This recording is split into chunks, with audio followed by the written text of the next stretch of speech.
Le corps humain est une machine complexe, réglée comme une horloge. Chaque organe a sa propre fonction. Le cœur pompe comme un Shadok. Cette référence qui ne parlera à personne. L'estomac transforme les aliments en nutriments qui sont une source d'énergie pour les cellules. Quant au sang, il véhicule tous les éléments nécessaires aux organes et aux tissus, mais transporte surtout l'oxygène. Sans oublier le cerveau, bien qu'il soit manquant chez certains. Il est l'ordinateur du corps. Bref, vous savez sûrement déjà tout ça. C'est pourquoi dans cette capsule, je vais essayer de vous étonner en vous énumérant quelques faits insolites sur le corps humain. 3, 2, 1,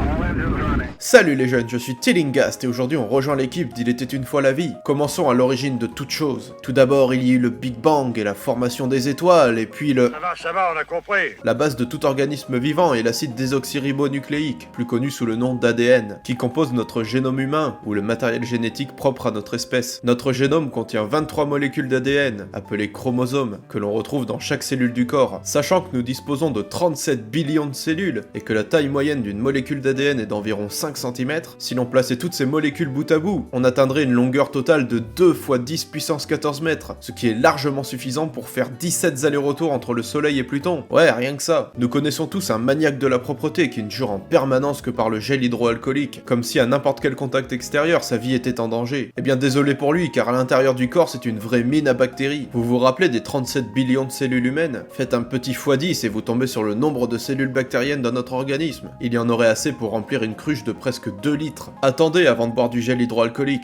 déjà parce que Ce serait complètement con. et surtout parce que ces bactéries sont utiles et même essentielles à notre survie. Prenez l'exemple des bactéries intestinales. Elles sont très importantes pour le maintien de l'immunité, la principale ligne de défense biologique. Passons maintenant au moteur du corps, l'organe musculaire du cœur. Il permet de distribuer le sang à tout l'organisme et donc de nous alimenter en oxygène. Sachant que nous disposons d'environ 5 litres de sang et que notre cœur en pompe 70 ml au rythme de 70 fois par minute en moyenne, calculez la masse volumique et le débit en cm3 par seconde lorsque le cœur bat à 120 battements et... Oh mais non, ça suffit! On n'est pas là pour faire des maths. En résumé, le cœur pompe l'intégralité du volume sanguin en seulement 1 minute, et au cours d'une vie moyenne, il battra environ 3 milliards de fois. Et nous pompons toujours!